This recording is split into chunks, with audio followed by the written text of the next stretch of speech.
notre visite de printemps, on va juste se munir d'un petit bac, un petit couteau, et puis on va voir ce qui se passe au niveau de la ruche. Alors celle-ci elle est bien active parce qu'en fin de compte les abeilles ramènent du pollen.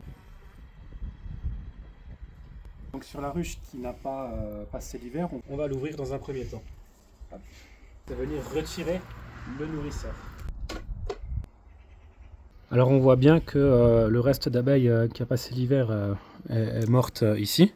Et on enlève tout au fur et à mesure.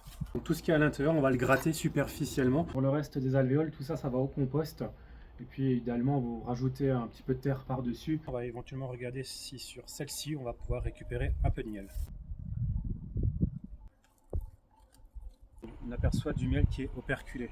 Pour ce faire, on va juste séparer le plus gros. Une fois que vous avez bien séparé les galettes vides des galettes qui sont operculées, on peut très bien remettre notre billon à sa place en attendant notre passage. Alors pour pouvoir extraire le miel qu'il y a à l'intérieur, le moyen le plus simple de le faire, dans notre cas de figure, c'est de prendre une casserole, on s'équipe avec un filtre, on va venir prendre toutes nos galettes, le broyer et le presser à la main. Il va falloir faire attention, on peut avoir des abeilles. Si on broie l'abeille, on risque de se faire piquer, elles ont toujours le dard sur elles.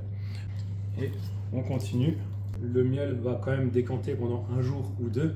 Quand on a beaucoup de quantité, on va utiliser une passoire de ce type, ça marche également très bien.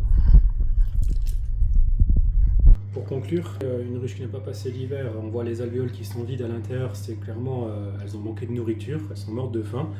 Et au contraire, si on arrive à récupérer du miel comme ici, on peut être sur une autre cause de mortalité à déterminer. Faut voir, c'est au cas par cas.